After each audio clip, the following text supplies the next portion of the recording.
Buenas tardes, un placer estar acá. Ya agradecer, ahí creo que está bien.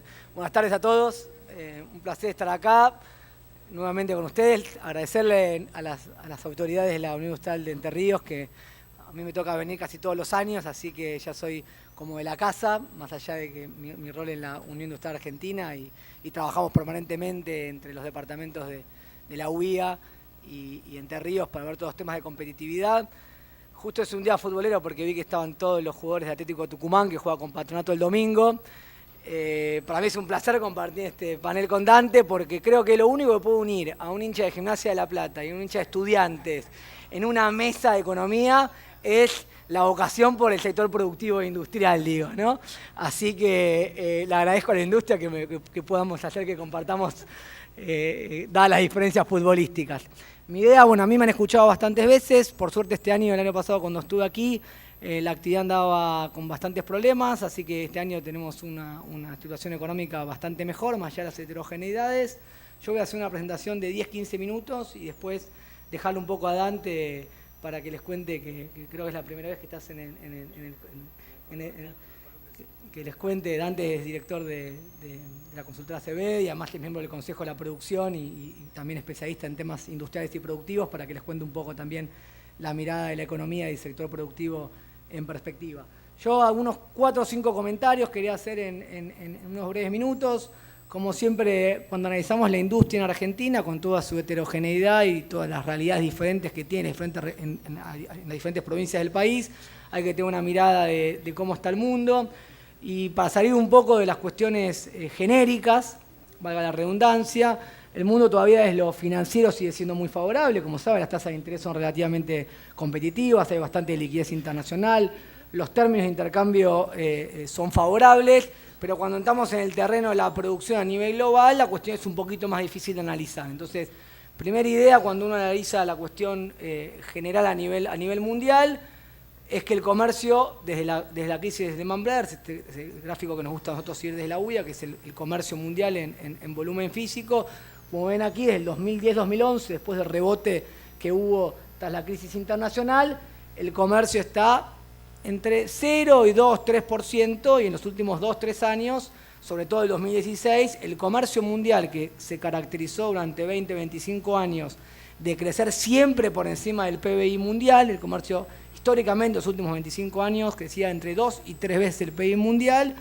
En los últimos 2 años está creciendo por debajo del PIB mundial. Entonces, esto lo que nos está diciendo es que este es un mundo muy desafiante a la hora de agregar valor y exportar. No es un mundo donde esta geoeconomía, más hoy con Trump y todos los cambios que hay en las discusiones de los grandes acuerdos regionales, que se ralentizan un poco, hay una competencia por ganar mercados, producto de que el comercio ya no tiene el volumen que tenía hace 10 o 5 años, ¿no? Que estaba por encima del 6-7%, casi el 10%.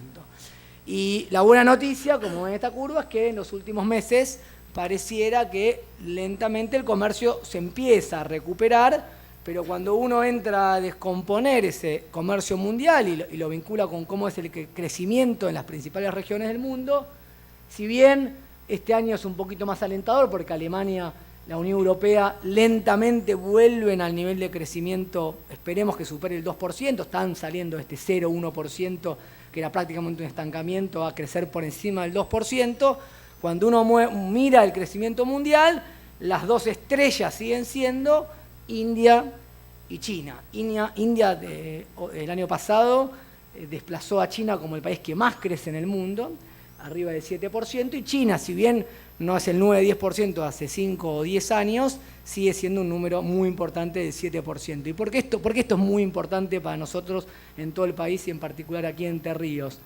Porque cuando uno habla de China e India, está hablando entre los dos países 2.700 millones de personas. Y si uno toma a los chinos que están fuera de China, hay 400 millones de chinos más. Estamos hablando de más de 3.000 millones de personas, 40% de la población mundial, y son dos países que tienen una gobernanza muy diferente al resto de los países del mundo. China es un país centralmente planificado, 20.000 millones de dólares de subsidios, sector en muchas empresas públicas, un sector financiero muy regulado, prácticas desleales en el comercio en muchos aspectos. Si bien es muy positivo porque nos compran porotos de soja y otros productos primarios y los términos de intercambio son favorables, cuando los chinos ven algodón, están viendo confección y textil. Cuando ven mineral de hierro, están viendo metal mecánica. Es decir, estamos hablando de más de 1.000 millones de personas entre los dos países que se tienen que incorporar al mercado de trabajo. Estamos discutiendo qué pasa con el mercado de empleo a nivel mundial. En el marco de las, como decía el presidente de la UIA, los cambios tecnológicos, de las disrupciones en los mercados, es decir, este es un mundo que geoeconómicamente es muy desafiante, porque generar empleo privado de calidad es el gran desafío que tiene no solamente América Latina, como decía el ministro al comienzo, Argentina y América Latina, sino también los países desarrollados, ¿no? Porque tenemos dos submundos dentro de un mundo muy difíciles de entender. Los economistas nos gusta hacer proyecciones. La verdad, como yo no leo chino y no entiendo el inglés de los indios, no sé muy bien qué va a pasar en esos dos países, y eso nos hace trabajar con un nivel de incertidumbre en materia del mundo bastante más elevada. Y Dante esto lo va a comentar mejor que yo. Ese es un desafío que tenemos, cómo agregar valor en este mundo tan cambiante y desafiante, en el marco donde tenemos un déficit comercial ya con China muy importante. El segundo desafío es Brasil, ¿no? Que en fútbol ya hasta somos amigos, vaya que Neymar y Messi no jueguen juntos, pero en economía es un socio estratégico a largo plazo, pero de corto plazo estamos hablando que nuestro principal destino de exportación de valor agregado de productos industriales y de alimentos elaborados en los últimos 2 años y medio, casi 3, tuvo la peor recesión en 60 años. La industria en Brasil cayó más de 18% en 3 años del 2014 para acá. Y el PBI total, que es la línea azul, cayó más de 7% acumulado. Es una recesión, más allá de la cuestión política, de una magnitud muy relevante que nos impacta directamente en nuestras exportaciones y en nuestro mercado de trabajo. La buena noticia es que Brasil se empieza a recuperar, pero bastante más lento que Argentina. Entonces tuvo una caída mucho más intensa y tiene una recuperación mucho más lenta que nuestro país. Y eso en que se observa hoy, que si bien las exportaciones a Brasil están lentamente recuperándose, las importaciones, el volumen de compras que hacemos a Brasil, se crece mucho más rápido. Estamos ayudando, siendo una economía mucho más chica que Brasil, ayudando más nosotros a su recuperación que viceversa, lo cual es un desafío para... Todo este escenario es un desafío para el sector privado como el sector público, porque requiere una inteligencia comercial para agregar valor, una mirada exportadora mucho más inteligente para ver cómo se abren nuevos mercados. Por un lado China-India, un comercio que crece pero poquito. Por otro lado Brasil, que las noticias son relativamente optimistas, pero desde una caída muy importante. Es un mundo para analizar cada vez más detenidamente y ver dónde uno puede tener algún tipo de inserción internacional más inteligente. Hay países que están creciendo, en África, cerca del sudeste asiático, donde uno podría pensar incorporar más exportaciones con valor agregado. Eso desde el punto de vista internacional. Desde el punto de vista local, muy rápido, este es siempre el gráfico que nos gusta mostrar desde la UIA, este es el Producto Bruto Industrial per cápita de la Argentina, es decir, esto, no sé si, bueno, atrás se ve porque están los televisores. Esto es el volumen físico de la producción industrial por habitante de los últimos 40, 50 años.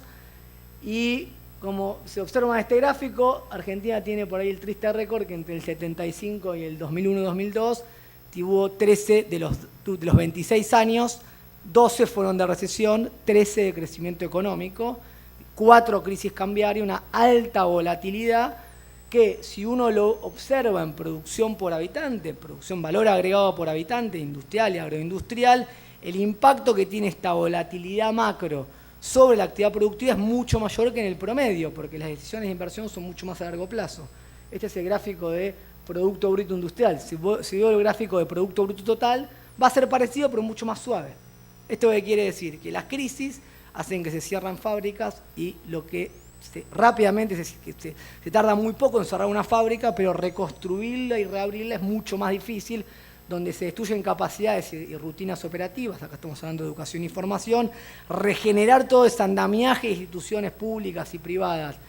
Después de una crisis es mucho más difícil que construir, es más difícil que destruir. La parte más negativa de corto plazo es que desde el 2011, hasta el 2011 hubo crecimiento industrial, noviembre de 2011, cepo cambiario, ustedes se acordarán, eso generó que el sector productivo entre en un terreno nuevamente de estancamiento y últimos 5 años el producto per cápita de la industria, como ven en la línea roja, viene con importantes caídas, ¿no? En un año de elecciones por ahí sube un poquitito, pero con neto del crecimiento de la población termina cayendo. Como discutíamos el año pasado, sabemos que el 2016 iba a ser difícil, siempre salir de un cepo cambiario y de un problema de reservas genera en el corto plazo problemas, cae el mercado interno, sube la inflación de corto plazo, hay menor nivel de consumo, la tasa de interés en la salida siempre es alta y complica el crédito. Esto se prolongó un poquito más por las cuestiones de energía, pero se sabía que el 2016 iba a ser un año difícil.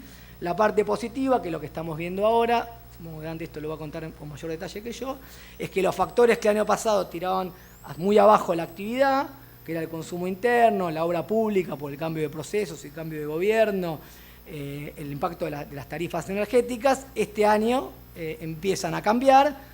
Vemos que con heterogeneidad el consumo se empieza a recuperar, no es generalizado, no es igual en todas las provincias, pero hay un consumo que se recupera. La obra pública ha sido un factor muy rápido para dinamizar muchos sectores productivos, sobre todo la construcción, el acero y todas las ramas industriales vinculadas hacia ello, y lentamente empieza a movilizar la construcción privada, y el mercado se empieza a recuperar, y este año esperamos que él pegue la curva.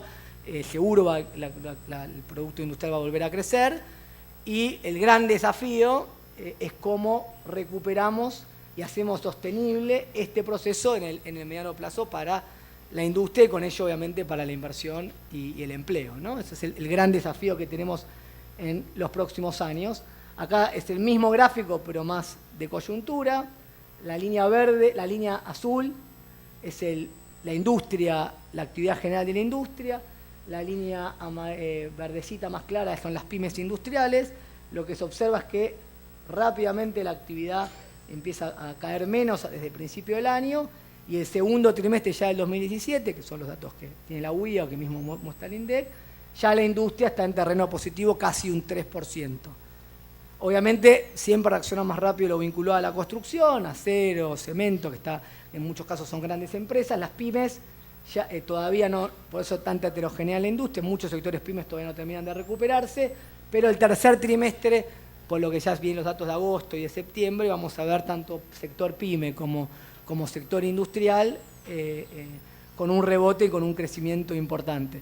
Los economistas siempre decimos lo mismo, una frase medio desafortunada, que en las medias ahogan los enanos, entonces esto siempre son medias, hay sectores que están ya bien, otros que están más o menos, y algunos que todavía mantienen caídas.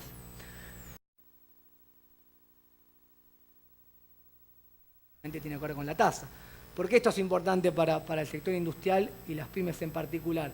Porque este nivel de tasas, además que genera un costo de financiero muy alto, teniendo en cuenta además que el mercado financiero en Argentina es muy chiquitito, como ustedes saben, la rentabilidad del sector productivo de la Argentina no es muy alta, es bastante bajo. Entonces, si no es muy alto la rentabilidad del sector productivo, ya no hay la escala o el volumen del mercado que había hace algunos años, en parte por la recesión en Brasil, y el costo de oportunidad de invertir en un activo financiero como una LEVAC que es tan alto, realmente hay que ser muy audaz para invertir en máquinas, en tecnología y generar empleo formal, calificado a largo plazo. Entonces, uno de los grandes desafíos, pensando en 2018, es cómo la tasa de interés en dólares va bajando a un nivel que sea más competitiva, en un marco donde la inflación, por suerte, baja. Es imposible eliminar la inflación de un día para el otro, lo importante es que siga bajando de forma sostenida, y del 40 que siempre toca la inflación cuando hay una devaluación, como también en el 2014, ya estamos cerca del 20, el año que viene será bastante menor,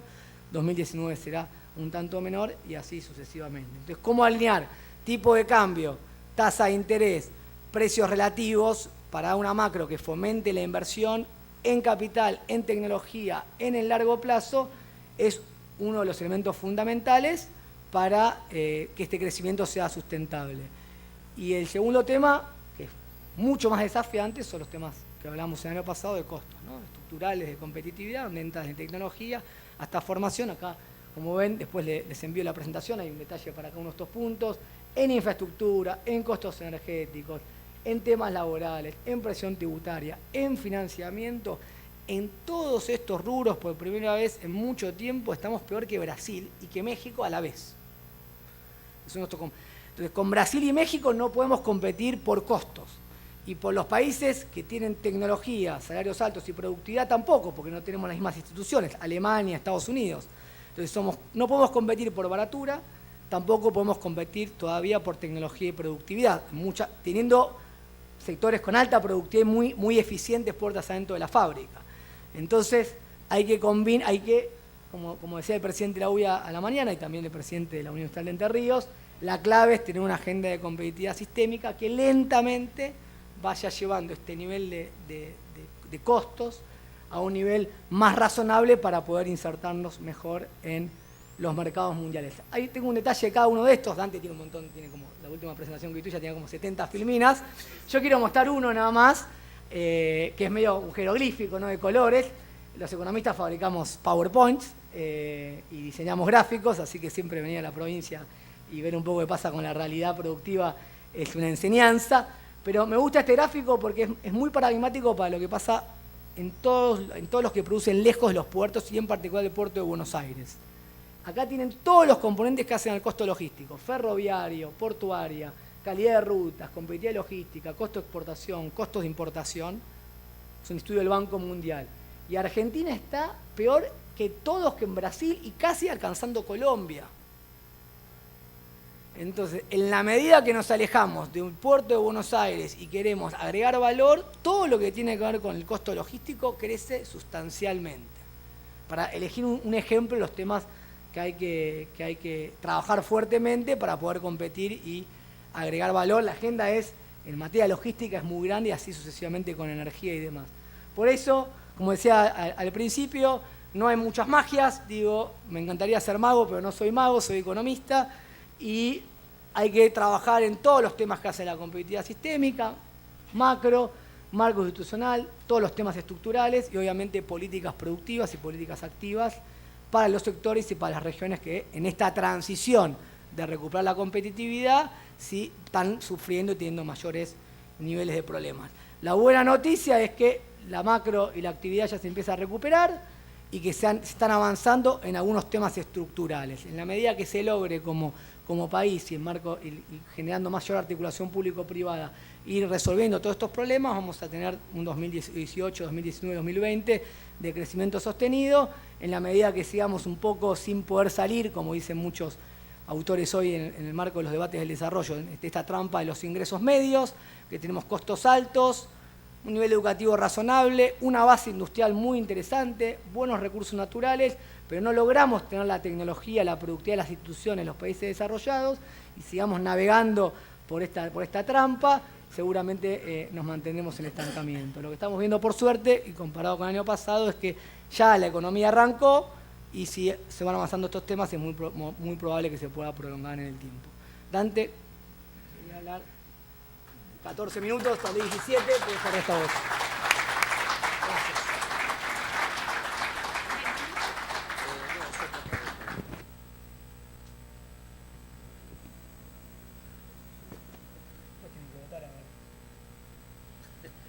Iba a decir que teníamos que tener un técnico tipo Sabela, pero no quería para manejar todo esto.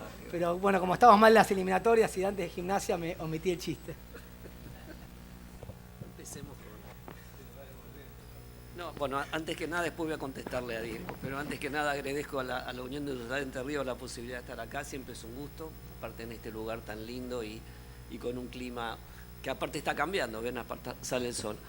Yo soy de Gimnasia, así que no puedo hablar de fútbol. Digo, más siendo de La Plata y teniendo a Estudiantes al lado que ganó todo, nosotros ganamos una sola copa, así que me abstengo de hablar directamente de fútbol y vamos a tratar de hablar de economía. En economía coincidimos bastante a pesar de ser de Gimnasia y de Estudiantes, así que va a ser más aburrido esta presentación. No, un poco la idea y me parece que la presentación está en el mismo rumbo y en el mismo lineamiento que estaba planteando Diego. Un poco la idea es tratar de mirar en esto, ¿no? Avanzar cuáles son los cuáles son los desafíos que tenemos por delante, las perspectivas y los desafíos, en parte lo planteó Diego, pero tratar de ver cuáles son de alguna manera algunos caminos que puede haber en ese nuevo entorno en el cual tenemos que discutir. En términos generales, un poco la idea de la presentación es ver en esto, ¿no? Cómo está el escenario entre, uno diría, la pospaso y octubre, qué es lo que cambió realmente, cuáles fueron los cambios que se sintieron y si realmente hubo grandes cambios. Digo, qué fue lo que cambió, y claramente lo que cambió fue la expectativa. En términos estructurales, la economía del viernes anterior a las elecciones era la misma que el lunes posterior a las elecciones. Sin embargo, lo que hubo fue un alineamiento de expectativas entre la política y economía muy fuerte, ¿no? Digo, el viernes a la noche Macri era un empresario que quiso hacer política y que no entiende cómo se hace, y el lunes después de las elecciones estaba Macri, Churchill y John Fitzgerald Kennedy, más o menos en ese orden, ¿no? Entonces creo, y eso de alguna manera cambió la mirada sobre lo que tenía. Y después un poco también tratar de mirar ya cómo se presenta el año 2018, que yo creo que el año 2018 es el año donde se juega la consolidación del programa económico. Digo, hasta ahora vamos a ver, ahí la foto que estamos viendo es una foto que quizás no gusta mucho, y siempre la discusión es si miramos si este fotograma que estamos viendo hoy es la película entera, o si el fotograma que vemos hoy es de alguna manera un fotograma descolorido, fuera de foco, de una película que va a mejorar a futuro. Las expectativas, la elección y el cambio en las expectativas mejoró el enfoque de todo el sector empresarial con respecto a la película, y eso de alguna manera me parece que también es importante. Ahora, lo importante es que el año que viene se consolide el programa. Yo siempre nombro, cuando doy las presentaciones, quizás al filósofo más importante que hay en Argentina, que me perdone Kodaklov, que está acá, pero que se llamaba Toussaint, ¿no? Toussaint, para aquellos que tenemos cierta edad, antes de empezar una presentación o el truco decía, bueno, voy a agarrar a una mujer, la voy a poner en la caja, la voy a cortar al medio, voy a separar, voy a unir, voy a abrir y va a salir la mujer caminando. Ahora puede fallar, ¿no? Entonces digo, todo lo que vamos a ver ahora es un poco la idea de cómo está la economía, cuáles son las oportunidades y la mejora de expectativas que de alguna manera presenta un escenario importante para poder consolidar el año que viene la consistencia del programa económico, pero obviamente puede fallar, ¿no? Siempre puede haber algunas cuestiones. Hoy Katterberg presentó a la mañana y decía 3 riesgos, ¿no? El riesgo externo, el riesgo político en términos institucional y creo que el riesgo que tenía que ver la crisis interna de Cambiemos. Recién Diego planteó muy bien el escenario internacional realmente, si uno lo mira, es altamente favorable. Digo, no es el viento de cola del 2005, 2006, pero realmente es un entorno muy bueno. ¿Se acuerdan cuando éramos chicos y jugábamos al juego de la silla? Que uno daba vuelta y corría y todo estaba bien mientras la música seguía sonando. Entonces creo que la pregunta nuestra es, ¿hasta cuándo esta música va a seguir sonando? Y da la sensación que, salvo alguna bombita que se tire entre Estados Unidos y Corea del Norte, no vamos a ver grandes cambios disruptivos, por lo menos en el plazo de 2 o 3 años en los cuales la Argentina de alguna manera tiene que avanzar a esta consolidación. Y reforzando lo que planteaba Diego, claramente para nosotros la mejor noticia de todas es Brasil. Ya Brasil es buena noticia dejando de caer, porque dejando de caer, solo creciendo levemente al 0,5%, empezamos a ver impacto en el sector automotriz, que ya la proyección de exportaciones empieza a traccionar y claramente el año que viene vamos a ver una mejora en la demanda. Yo diría, para completar el panorama de Diego en términos internacional de Brasil, 2 o 3 cuestiones que para mí son claves. La primera es que la economía se divorció del ciclo político, jurídico o judicial que tiene hoy Brasil. Los empresarios ya no miran más la coyuntura, están mirando el 2019. ¿Qué quiere decir esto? Que si mañana Temer se cae no va a haber variante en la economía. Ya están esperando un nuevo gobierno. Entonces digo, la primera cuestión es, Temer puede terminar el mandato o no terminarlo, puede venir otro, pero ya las elecciones están a la vuelta de la esquina y lo que se está discutiendo en Brasil es el nuevo poder. ¿Quién va a ser la alianza que de alguna manera va a estar a partir del 2019? Esto es importante, ¿por qué? Porque Brasil en ese marco, digo, ha de alguna manera permitido separar y ya está en proceso de crecimiento. Y quizás la mejor buena noticia que uno tiene que mirar todos los días de Brasil es la tasa de inflación. No solo porque es el futuro nuestro, sino básicamente porque está por debajo de la meta que tenía estipulada. Y Brasil es un país altamente apalancado financieramente. Los préstamos sobre la relación del PBI es más o menos del 60%, por lo tanto, cuando baja la tasa de inflación, baja rápidamente la tasa de interés, va a terminar el año con una tasa de inflación Selic del 7%. Piensen que hace un año y medio estaba casi en 14%. Y eso va a hacer que la demanda de Brasil empiece fuertemente a traccionar. Entonces vamos a tener el año que viene un Brasil traccionando al 2%, y eso para la Argentina ya empieza de alguna manera a cambiar la perspectiva. Siempre la cuenta que hacemos los economistas, nunca nos pregunten dónde la hicieron, porque siempre nos echamos la culpa que la hizo el otro, pero es que por cada punto que crece Brasil, crece por lo menos un cuarto de punto del PBI local, con lo cual el año que viene ya Brasil nos va a dar medio punto. Pero lo importante es que el año pasado tiraba para abajo y este año ya empieza a tirar para arriba. El tercer elemento importante de Brasil es que avanzó muy fuerte en reformas estructurales. Este gobierno, que el 50% de los diputados está en prisión preventiva y el otro 50% está en proceso, lograron votar un paquete de medidas y de leyes que eran muy fuertes. Hicieron una reforma fiscal importante, lo que acá llamaríamos la convertibilidad fiscal. Por 20 años el gasto público federal no puede crecer. Avanzaron en un acuerdo fiscal con las provincias en términos de endeudamiento, hicieron una reforma laboral fuertísima que rompe el modelo sindical y laboral y las relaciones laborales dentro de Brasil, y a su vez pusieron en venta un paquete que eran las joyas de la abuela. Todo lo que Argentina hizo en los 90 ellos lo hicieron ahora. Mercado eléctrico, mercado de energía, le sacaron el monopolio a Petrobras, 11 aeropuertos en licitación para privados, puertos. Para poder generar un fuerte ingreso de capital, dan más competencia a un sector en el cual Brasil tiene mucho atraso y también tratar de conseguir fondos. Entonces, miremos a Brasil, porque el paquete de reformas no implica que vamos a copiarlo, pero nos va a poner presión, porque a partir del 2019, con un nuevo gobierno legitimado por las urnas, con una economía que empieza a recuperar y con reformas estructurales hechas, va a ser un competidor de inversiones.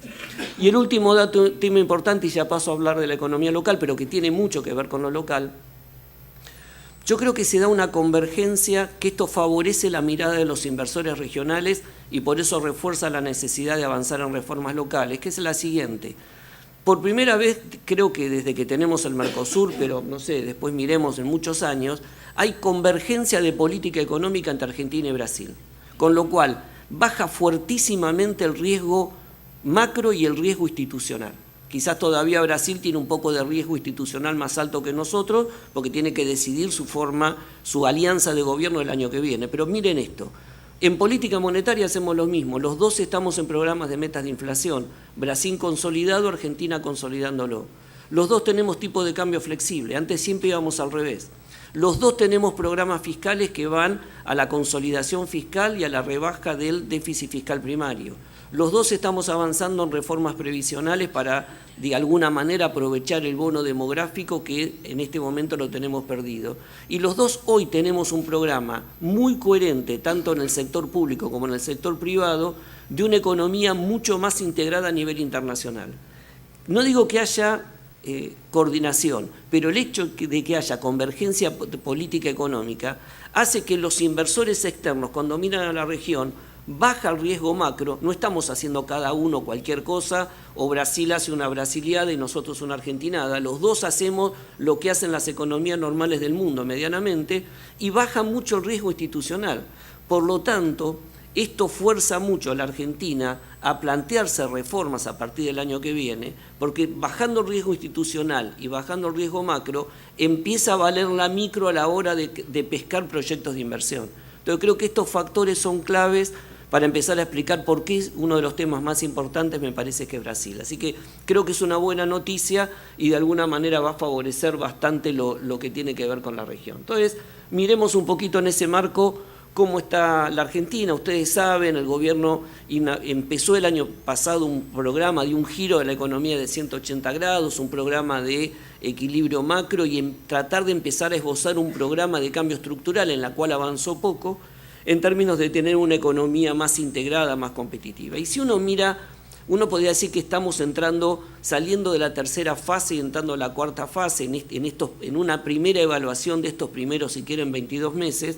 Quizás uno podría poner las elecciones de octubre como un hito con respecto al inicio de la cuarta fase. El otro día no sé si viste el reportaje a Gerchunov que dice, después del 23 de octubre empieza el mandato o empieza el gobierno de Macri en términos de lo que pueden ser reformas, y uno podría hacer rápidamente así, ¿qué fue lo que pasó estos 22 meses? Primero, hubo una mirada muy sobre la macro, los primeros meses, quizás el hito más importante ahí fue la salida del default, donde el gobierno liberalizó el mercado de cambio, sacó el cepo, empezó a tratar de salir del default y empezó a tratar de ordenar la macroeconomía, empezar a liberar tarifas.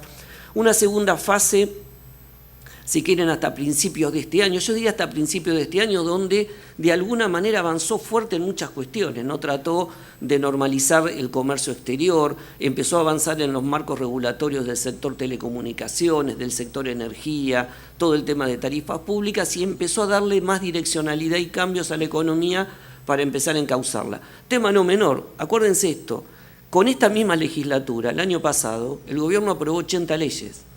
Con esta misma legislatura este año solo pudo hacer la ley de los emprendedores. O sea, el año pasado fue los cambios de batería bastante importantes. Quizás ahí algunos dicen hubo una subestimación de la herencia, una sobreestimación de la capacidad de reacción, pero claramente esa idea del segundo semestre se fue alargando, un poco lo planteaba Diego antes, y entramos, si quieren, ya a partir de este año, donde a partir del primer trimestre empezaron a aparecer con más fuerza los brotes verdes, ¿no? Digo, la idea de que el año pasado solo traccionaba el sector agropecuario, a partir de este primer trimestre de este año empezó a traccionar el sector construcción, y hoy estamos ya en un proceso de fase de expansión, donde ya no discutimos brotes verdes, lo que estamos discutiendo es la velocidad de recuperación de todos los sectores. Va a haber en el año a nivel agregado un solo sector que va a terminar negativo, que es petróleo y minas ya minería ya el año que viene va a estar empezando a ser positivo, pero claramente en términos agregados vamos a ver que hay mucha heterogeneidad, algunos que arrancaron tarde, como fue la industria recién a partir de mayo, y algunos que arrancaron antes, como fue el agro en el medio construcción. Y quizás ahora entramos a una fase que tiene que ver ya no con la discusión si hay brotes verdes, porque esto ya los hay, ya no de la velocidad de recuperación, sino si este crecimiento es sostenido o no. Y este debate del crecimiento sostenido está relacionado con la posibilidad y la fuerza que pueda tener el gobierno para a partir del año que viene avanzar en algunas reformas distintas. Si uno mira, y esto lo voy a pasar, algunos datos los dio también Diego, en cómo estamos parados hoy o cuáles son los rasgos más estilizados de la coyuntura, yo diría, primero, hubo una mejora financiera y descompresión cambiaria básicamente a partir de la elección.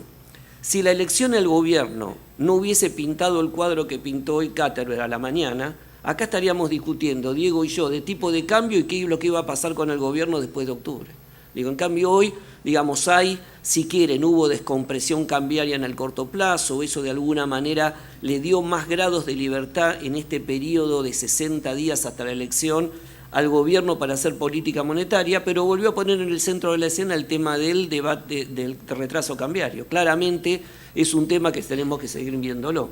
El segundo es que la inflación sigue en descenso, aunque ahí está todavía en algunos niveles un poquito por encima de lo que el gobierno quiere, es una inflación incómoda, no va a terminar en 17, va a estar un poco por arriba y claramente la inflación núcleo, o lo que denominamos inflación núcleo, está en el centro del debate. La política monetaria, por otro lado, continúa con el sesgo contractivo solo dedicada a la inflación, pero que claramente, nos cuesta todavía explicar solo el problema, el paquete antiinflacionario solo por la política monetaria, y hay parte de ese efecto restrictivo que está teniendo la tasa de interés que de alguna manera está siendo, entre comillas, no suavizado, pero neutralizado por lo que es la expansión del crédito. El crédito está expandiendo en términos reales muy fuerte y eso de alguna manera le quita ese impacto a la política contractiva para poder actuar y quebrar expectativas más fuertes. Y menos mal que el banco de alguna manera asumió que la inflación es más alta, porque si no la tasa de interés real tendría que estar volando ahora. Y hay una buena noticia, me parece, en el frente fiscal, que tiene que ver con la recuperación de la recaudación en términos reales, asociada básicamente a las mejoras en el nivel de actividad. Todos los impuestos que crecen están asociados a la recuperación del consumo, a la mejora en el nivel de actividad, y un dato interesante es que el gobierno confirma el cambio de sesgo de la política fiscal. Veníamos de una administración donde tenía los economistas denominamos una política procíclica, o sea, cuando crecía el ingreso gastaban más y cuando caía gastaban más para tratar de sostenerlo, pero lo hacían mediante emisión que generaba proceso inflacionario, a una política procíclica, muy tenue todavía, pero que tiende a dar señales, que es que cuando el año pasado hubo recesión, el déficit aumentó y a medida que el ingreso crece, el déficit va bajando. Ahora vamos a ver cómo puede llegar a cumplir esa meta y los temas de aceleración de la actividad. Voy pasando rápido los números, muchos lo vimos. Yo decía, hubo descompresión cambiaria. ¿Qué pasó antes de las elecciones? Los que vendían dólares dejaron de vender por las dudas de los números y la incertidumbre política. Los que hacían carry trade desarmaron posiciones y los que comprábamos dólares compramos más.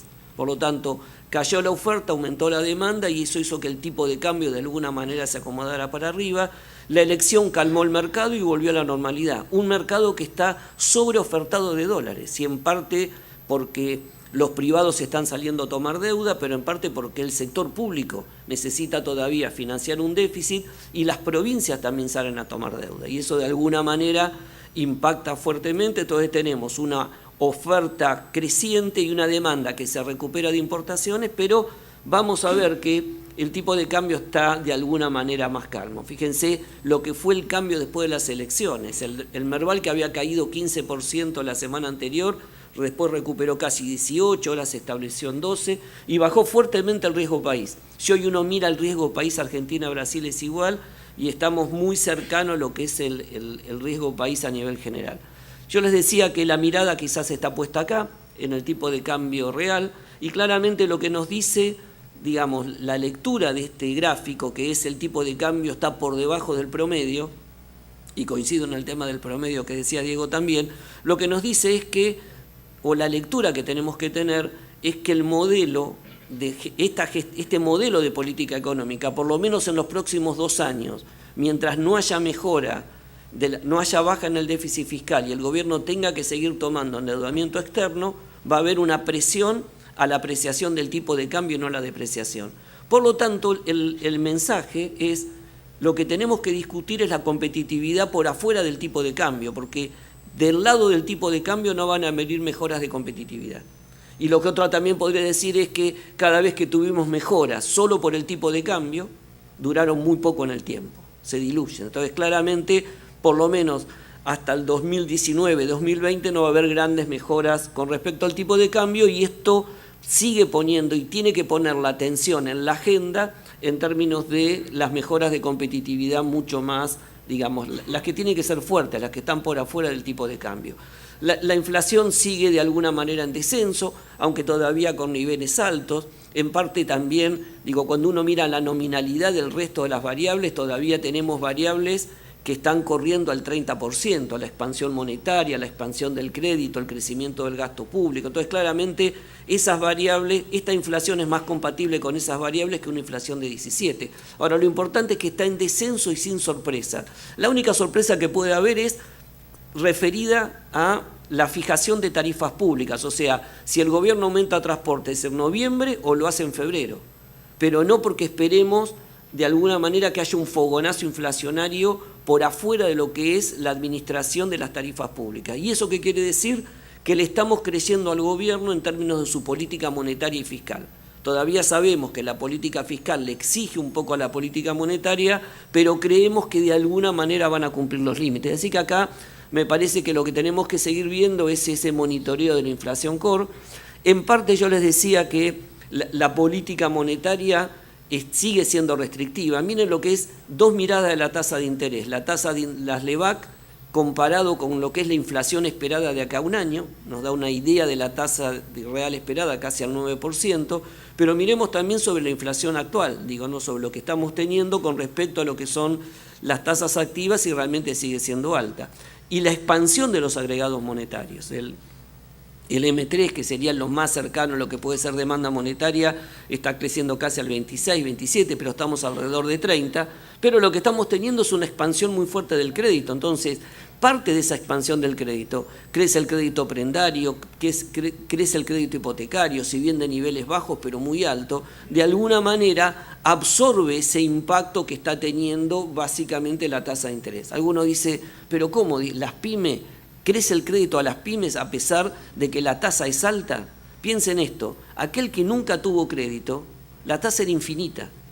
Entonces no mira la tasa desde 0 a 40, mira desde infinito a 40. Y para él, de alguna manera, el acceso al crédito hace como el efecto de que casi la tasa bajó y eso de alguna manera está expandiendo fuertemente. ¿Esto qué quiero decir? Que de alguna manera tempera la rigidez y le quita un poco el impacto a la tasa de interés como para bajar más fuerte la expectativa inflacionaria en el corto plazo. En el frente fiscal la recaudación está mejorando, en términos reales está creciendo, digo, ya van 3 meses seguidos donde el gasto crece por encima, el ingreso crece por encima del gasto. Fíjense que veníamos, yo les insisto, veníamos en años donde siempre el gasto crecía por arriba de los ingresos. El año pasado el gobierno tuvo que mantener, la diferencia era casi de 11 puntos. En los primeros 6 meses fue de 5 y ya en los últimos meses estamos teniendo que los ingresos crecen por arriba del gasto. Acá, ¿cuál es el gran tema? Que el gobierno pueda mantener de alguna manera ese ahorro para permitir esa baja del déficit fiscal. Y el déficit fiscal este año, los gráficos de la izquierda, el gobierno dio metas fiscales trimestrales, sobrecumplió los 2 primeros meses, las 2 primeras metas, y yo creo que este año va a poder cumplir la meta. El gobierno dice que va inclusive a estar por debajo de la meta, 4 puntos del PBI, pero digamos, está cerca de la meta. ¿Cuál es el gran desafío? Vamos a ver después, es para el año que viene, porque fíjense, casi toda la baja del déficit fiscal de este año se explica por la baja de los subsidios económicos, no de los subsidios sociales. Si uno mira los subsidios sociales, crecen al 30%, o sea, por arriba de la inflación. Y el gasto público, el gasto en obra pública, crece al 35%. Ahora, los subsidios económicos están cayendo. Y fíjense lo que representaban. En el 2015 eran el 15% del total del gasto público. Hoy son el 8%, o sea, pasaron del 16 al 8%. Y lo que explica esa baja es la eliminación del subsidio de la energía. Ahora, el problema es que el año que viene la meta es más exigente porque ya ese bulto que había de subsidios económicos ya es cada vez más bajo. Por eso hay que seguir trabajando sobre transporte y sobre otros gastos. O sea, hasta ahora era la parte, entre comillas, más fácil. La que viene es la parte más exigente porque ya esa bola de subsidios económicos de alguna manera se fue reduciendo. Pero la buena noticia es que de alguna manera el gobierno está cumpliendo las metas fiscales y eso es también generación de expectativa a futuro. En la actividad, parte lo mostró también, digo, estamos viendo cómo estamos teniendo una mejora en la actividad. Ya este año nosotros hicimos una corrección arriba del 2,7%, estábamos en 2,5%, pero todos los datos confirman todos los días de alguna manera que la recuperación se generaliza. Cuando uno mira el EMAI es el estimador mensual de actividad económica, un proxy del PBI. Fíjense, el único que está para abajo en la última línea, que sigue estando negativo aún en el mes de junio, es petróleo, gas y minería. Minería es 0 ya este año. ¿Por qué minería es 0? Porque básicamente los proyectos mineros grandes se han ido acabando, se están cerrando. ¿Y por qué no aparecen los proyectos mineros nuevos? Porque todo el mundo dirá, si el año pasado le dieron las retenciones, le eliminaron las retenciones a las exportaciones, porque había 2 regulaciones más que de alguna manera la minería necesitaba. Uno era un acuerdo federal minero para ver cómo las provincias le cobraban regalía a la minería, para que no ocurra lo de siempre, que una vez que pones el proyecto después vienen y te sacan un poquito más. Y la otra es el inventario de la ley de glaciares, de cerrar y publicar a fin de año, donde ya vamos a ver cuáles son los proyectos que podrían estar impactando. Por eso a partir del año que viene vamos a ver impacto en minería. Petróleo va para abajo en el mundo, la caída del precio del petróleo y el freno de la inversión, y gas es el que está traccionando para arriba, en especial a partir de este año todo lo que es gas no convencional en todo lo que es la cuenca de Vaca Muerta, que es donde todavía hay un subsidio del gobierno como para potenciar el inicio. Digo, y este es un dato no menor, digo, si nosotros hubiésemos tenido una política energética coherente en los últimos 10 años, hoy Vaca Muerta sería una realidad y no tendríamos que estar subsidiándola, ¿no? Digo, sin embargo hicimos una política tan errada que hoy tenemos en un momento donde la energía o el petróleo y el gas cae el precio en el mundo y se frenan las inversiones, nosotros obligados, porque no nos autoabastecemos, tenemos que estar subsidiando como para poder recuperar esa zona. Y después fíjense cómo es la heterogeneidad.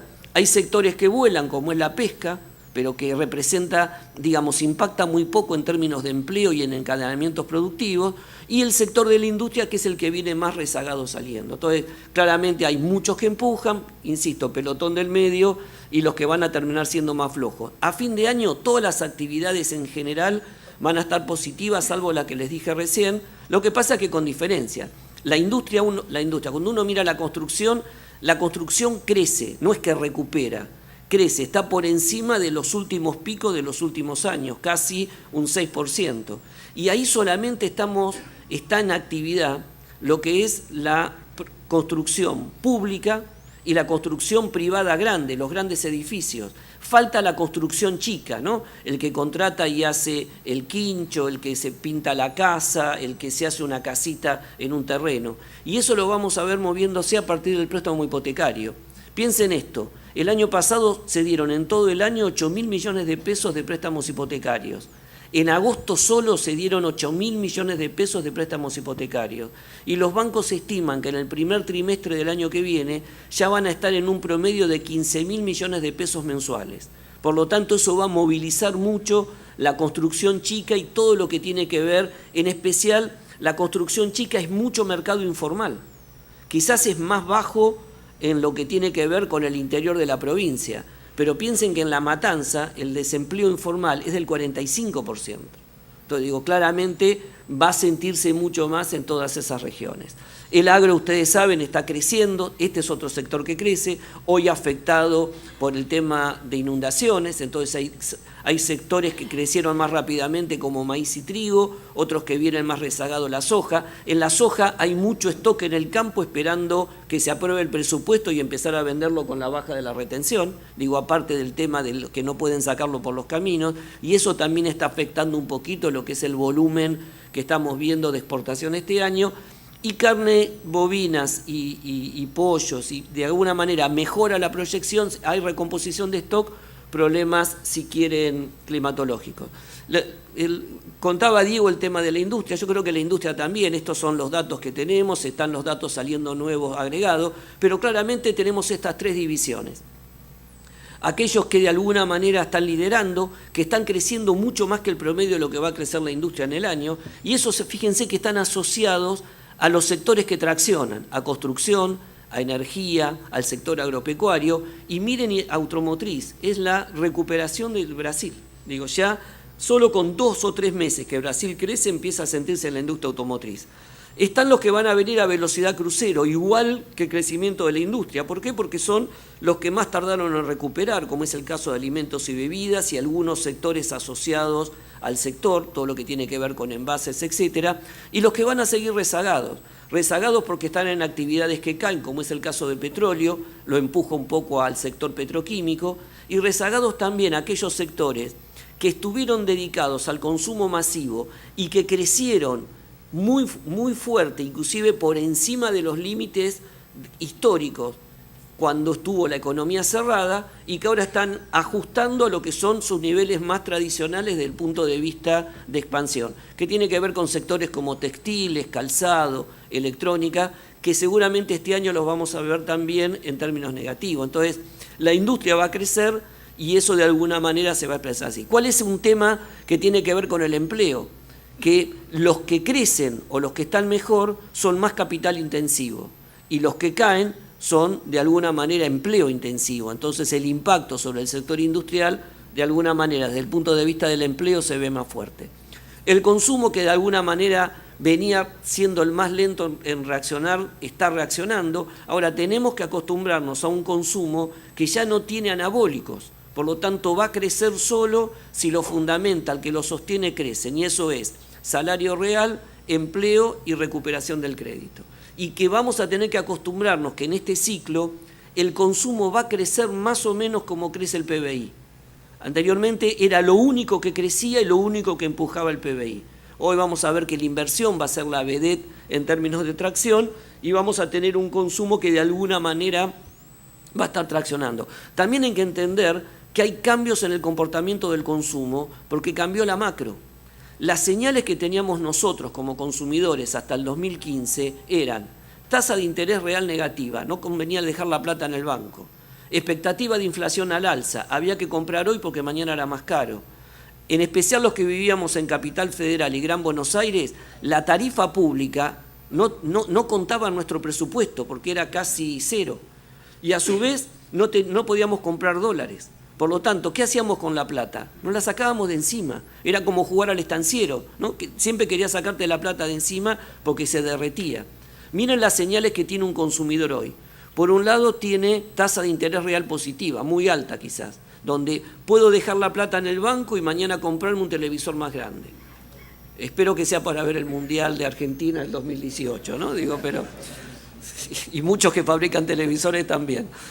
Tenemos un fabricante amigo que sacó un pasaje a Colonia porque si Argentina no clasifica no tiene que cobrar los televisores. Así que, digo, está apostando a eso. Pero, digo, tasa de interés real positiva. Las tarifas públicas, en especial en Capital Federal y Gran Buenos Aires, ya forman parte del presupuesto. Tengo menos ingresos disponibles para gastar. Tengo expectativa de inflación a la baja, no estoy apurado en comprar hoy. A lo mejor mañana puedo comprar mejor y puedo encontrar una oportunidad. La gente empieza a mirar precios relativos. Esto para el empresario significa que la elasticidad precio es alta. Donde perdés un poquito de rentabilidad, a lo mejor ganás mucho volumen. Podemos comprar dólares libremente, atesoramos, lo gastamos, vamos al exterior y a su vez hay competencia contra el consumo que son los préstamos hipotecarios. Entonces claramente hoy el consumidor en el mercado se dice es hiperracional, es mucho más racional, cuida la plata, mira precios, compara precios relativos. Ustedes saben que electrónicos se venden más en los shopping que en los locales abiertos, digamos, de paso al público. ¿Saben por qué? Porque la gente compara el precio de los electrónicos con la ropa.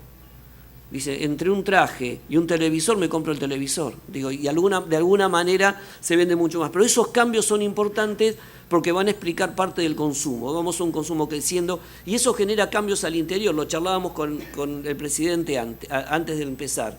La gente ya no compra tanto primeras marcas, elige segundas marcas, crecen las marcas regionales, crece mucho más el consumo en el interior que en el conurbano.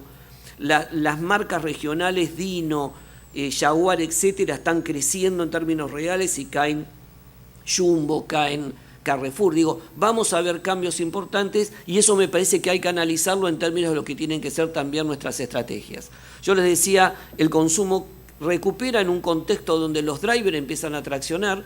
Fíjense el rezago de lo que es la baja de la inflación con respecto a la negociación salarial hace que los ingresos reales de este segundo semestre estén creciendo al 6%, todavía por debajo del pico del 2015, pero ya el año que viene de alguna manera igualan, y el empleo también recupera, esto es empleo formal, pero fíjense las diferencias, construcción y servicios traccionan, industria va para abajo, y en especial en esos sectores. Si ustedes van al municipio de San Martín o al municipio de La Matanza, van a ver que hay problemas. Si van a Esperanza en Santa Fe o a San Francisco en Córdoba, es otro clima, ¿no? Digo, eso depende también de lo que son las actividades en cada sector. Esto es un poco el resumen de cómo termina el año. Digo, el PBI puede estar alrededor de 2,7, 2,8. Yo creo que va a ser un debate el cálculo del PBI porque va a depender mucho para pagar también el cupón de PBI si da más del 3%, por lo tanto vamos a ver en marzo qué número da, pero consumo privado creciendo al 3%, muy similar al producto, y fíjense la recuperación de la inversión, casi creciendo al 9%. Me pasé la inversión, bueno, ahora lo voy a plantear. Cuando uno mira entonces hacia adelante, ¿cuáles son los desafíos que me parece que tiene el gobierno? Importantes, ¿no? Digo, primero los desafíos de la macro es seguir cerrando la brecha fiscal y empezar a mirar la brecha externa. Esto que en una época fueron los superávit gemelos, hoy son los déficit gemelos. Entonces, tenemos que achicar la brecha fiscal, hay que achicar el déficit. Y la brecha externa, esto que tiene que ver con lo que pasa en el mundo, es porque hoy por hoy parte de lo que es esta mayor inversión la estamos financiando con ahorro externo. Entonces claramente lo que uno debería cuidar es tratar de bajar esa brecha y a su vez tratar de que no sea tanto financiamiento y sea más inversión. No que esos dólares que entran no tenga que después devolverlos, sino básicamente que sean de alguna manera financiamiento más virtuoso. Y por otro lado, las reformas estructurales, que tienen que ver con las reformas fiscales, como para poder trabajar sobre la agenda estructural de la economía argentina, y por otro lado, la agenda de competitividad para poder bajar todos esos costos que mostraba Diego antes, en los cuales estamos totalmente desfasados. Ahora, también eso es un desafío, porque muchas veces la agenda externa genera, los requerimientos de la macro y la agenda de competitividad me generan efectos virtuosos. Digo, en la medida que bajan los costos, en la medida que me hago más creíble, entran más inversiones, por lo tanto necesito menos dólares de financiamiento y me ayuda. Pero también me genera trade-off, porque por un lado hay que bajar la presión fiscal, pero por otro lado tengo que bajar el déficit fiscal. Y las dos cosas quizás a la vez en el corto plazo no se pueden hacer. ¿Qué es lo que está mostrando el gobierno y lo hace a partir ya de lo que fue el presupuesto? Claramente el presupuesto está mostrando que va a una baja del déficit. El presupuesto es un presupuesto creíble, yo creo que es realista, se puede planificar, quizás es muy optimista con respecto a la inflación, pero realmente el presupuesto nos dice, si quieren, 3 cosas. Primero, que es realista y nos permite planificar bien. Segundo, que mantiene el gradualismo y confirma el gradualismo en materia de rebaja fiscal, con lo cual el endeudamiento es un tema no menor. Y tercero, es que la vedette del año que viene va a seguir siendo la obra pública, pero con otro esquema de financiamiento. Entonces, es un resultado factible, pero no sencillo. Piensen esto, el 50% del gasto público federal se indexa casi automáticamente, son jubilaciones, prestaciones sociales y salarios. Por lo tanto, la baja, ese punto y pico el punto que hay que bajar de déficit fiscal, hay que hacerlo con subsidios económicos, va a haber seguir aumentos de tarifas hasta el 2019, va a tener que ser con mejoras de la eficiencia y baja, nominal, y va a tener que seguir siendo con que la obra pública va a tener que financiarse más con financiamiento privado que con presupuesto público. Exigente, pero se puede hacer. La otra cuestión tiene que ver con el déficit de cuenta corriente. ¿Por qué es importante esto? Porque eso ha sido las principales causas de ese ciclo que mostraba antes Diego en términos de no sostenibilidad del crecimiento. Como tenemos poco ahorro propio, nacional, tenemos que recurrir al ahorro externo. Y cuando hay crisis externa se corta y nos corta la posibilidad de expandirnos. Ahora, para que crezca el ahorro nacional necesitamos 2 cuestiones. Que baje la inflación y que cada uno de nosotros crea e invierta más y ahorre más en el mercado local y no en el mercado externo, y que baje el déficit fiscal, porque cuando tengamos más ahorro externo canalizado internamente, más vamos a poder sostener tasas de inversión a futuro. Lo segundo tiene que ver con la agenda de competitividad, que va de alguna manera a atacar los problemas que mostró antes Diego. Yo creo que por el lado de la agenda fiscal, estos 4 temas son los temas que el gobierno tiene en agenda. La reforma, si quieren vamos a la más fácil, blanqueo laboral. Acá no hay casi desacuerdo con los distintos bloques legislativos, ¿no? La idea ¿cuál es? Empezar a trabajar sobre el mercado de trabajo, eliminar este 25% o 30% que tenemos de desempleo informal, bajar los costos, hacer que de alguna manera tenerlo formalizado o informal, no sea un costo adicional. Eso no solo mejora la calidad del trabajo y mejora los temas previsionales a futuro, sino básicamente amplía la base sobre la cual la FIP cobra impuestos. Agrandamos el zoológico, no lo achicamos, ¿no? La primera cuestión. La segunda, la responsabilidad fiscal con las provincias, tratar de empezar a poner límites al endeudamiento y empezar a discutir ingresos brutos, uno de los peores impuestos desde el punto de vista productivo. La reforma tributaria, ¿no? El gobierno dice va a tener impacto neutro, pero va a eliminar fuertísimas distorsiones. Yo no sé vos, Diego, si conoces algo, pero todo el mundo sabemos un poquito, pero está guardado bajo 7 llaves y de alguna manera está. Sí, claramente el gobierno la presión fiscal bajará en el tiempo, pero va a eliminar muchas distorsiones. Se habla de compensación fiscal del IVA del saldo técnico contra otros impuestos, rebaja de impuestos a las ganancias. Pero ¿qué es lo importante? No pongan una súper expectativa de que va a ser la reforma de los próximos 30 años. Desarmar el despelote fiscal que hemos construido en los últimos 30 años no va a llevar una reforma. Yo creo que va a ser una reforma que va a mejorar, que va a bajar mucho las distorsiones, pero que a lo mejor en 3, 4 años seguramente se va a seguir avanzando. Y el otro tema es la reforma previsional, y que no tiene solo que ver con la edad jubilatoria, tiene que ver con la distorsión entre los distintos regímenes provinciales y nacionales y el coeficiente de actualización de la jubilación, que hoy penaliza las mejoras fiscales.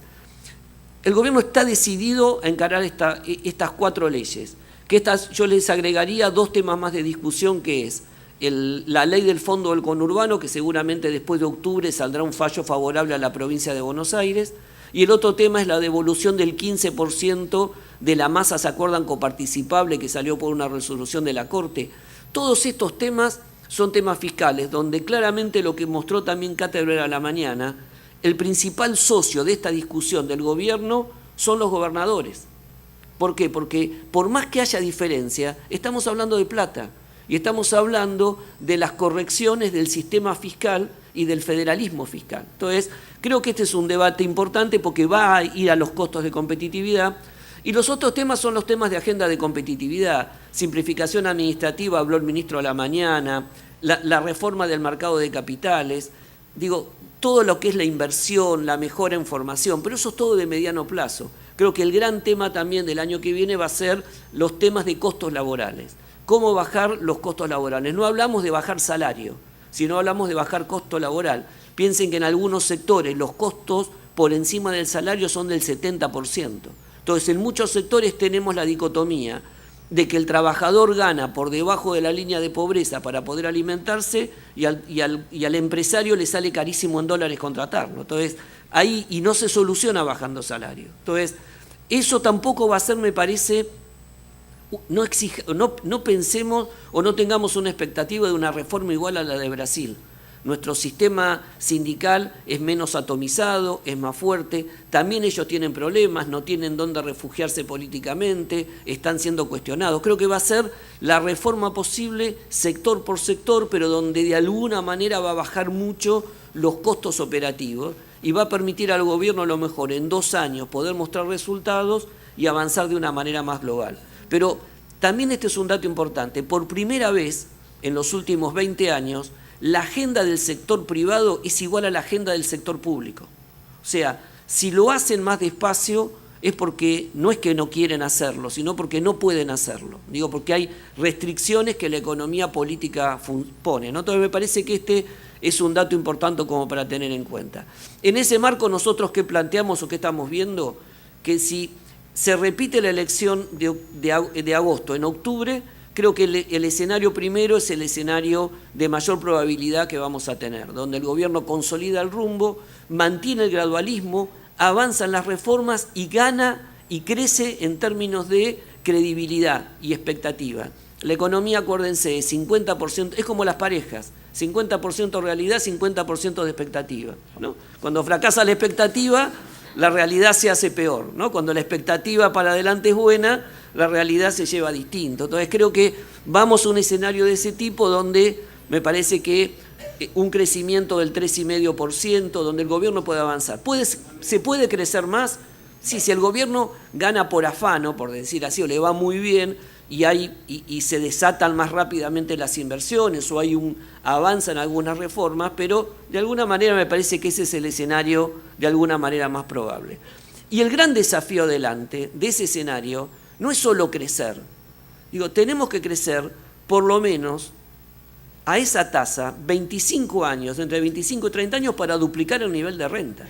Por lo tanto, el desafío no es crecer al 3,5, es crecer más alto para poder acelerar la mejora de bienestar en términos generales, ¿no? Entonces, yo digo, solo para terminar y en esto hacer un poco los desafíos que nos da en un marco de una economía que va a crecer, yo creo que es un crecimiento más sostenido, pero que nos permite empezar a discutir estas cuestiones, es que para la industria va a haber, si quieren, ganadores y perdedores, a veces suena fuerte, pero va a haber sectores con oportunidades. En algunos sectores las oportunidades van a ser más grandes y en otros que van a tener que ir a procesos de reconversión también existen oportunidades. Creo que también un tema importante, el gobierno dejó de hablar de sectores viables o inviables, ¿no? Digo, ahora hay temas que tienen que ver con actividades. Entonces, hay actividades que solo mejorando la macro y haciendo apertura externa van a irle muy bien, todos los sectores asociados a los agroalimentos, a los transables.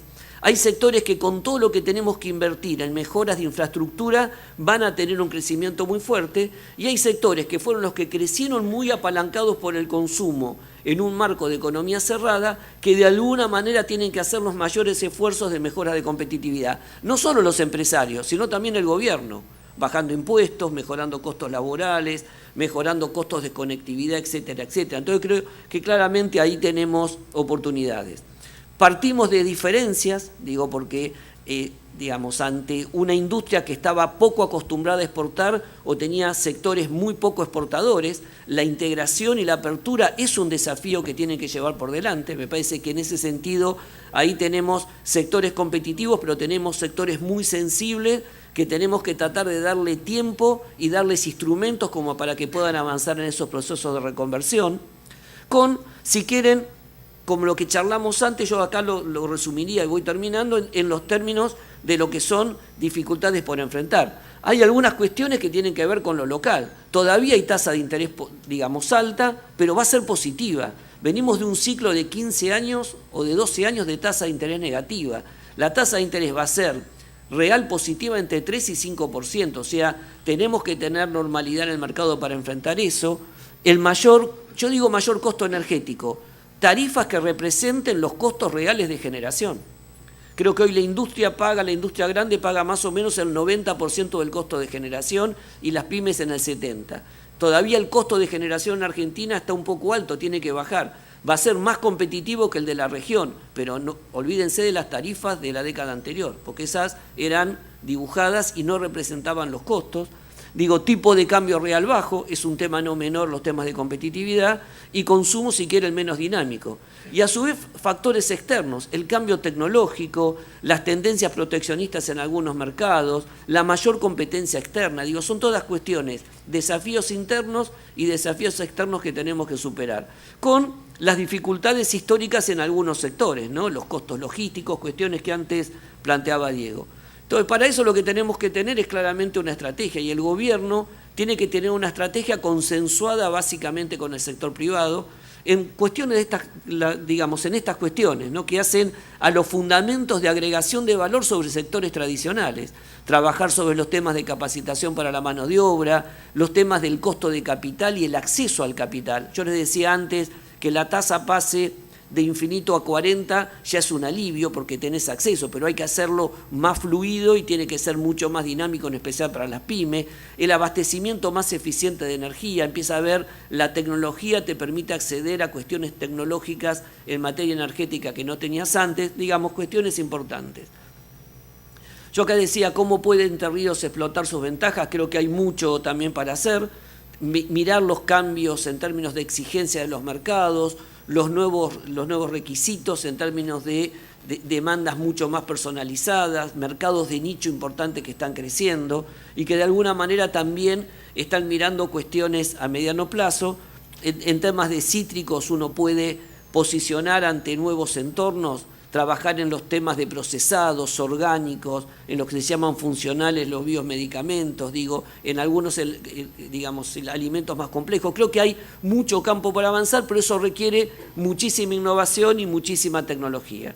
Y un solo tema, ya para verlo, digo, esto es una tontera, tómenmelo así como una provocación, pero fíjense, una provincia que no tiene litio, una provincia que no produce autos ni motos, una provincia que tiene un ecosistema, si quieren, emprendedor desarrollado alrededor de temas tradicionales. Hay dos entrerrianos que generaron una tecnología para una moto eléctrica que están patentando ahora en Estados Unidos, buscando fondos, y a lo mejor ponen la planta en Misiones. Digo, ¿y contra quién van a competir? Contra Harley Davidson. Lo que quiere decir es que la creatividad está en todos lados, ¿no? Digo, hay que generarle el entorno para que de alguna manera pueda ser, y hay que buscar estos dos para que en vez de ponerla en Misiones, la pongan acá Entre Ríos. Ahora, nunca pensaría que en un entorno, uno lo pensaría más que lo estarían haciendo en Buenos Aires o en Córdoba, y sin embargo fueron dos entrerrianos los que lo hicieron. Entonces creo que, me parece que el año que viene va a ser un año clave para la consolidación del rumbo. Creo que las condiciones para el gobierno están dadas. Creo que tenemos que tener expectativas en términos de que no van a ser las grandes reformas, pero sí van a ser importantes en la construcción de un camino más gradual. que de alguna manera nos permita consolidar el crecimiento de la Argentina y, en función de lo que mostró Diego antes, nos logremos romper ese ciclo de fracasos que tuvo la política económica que nos llevó casi a un derrumbe del PBI per cápita. Muchísimas gracias. Muchas gracias a Dante Sica, a Diego Coats. Los dos se van a llevar entonces este pequeño presente que es un producto de Baggio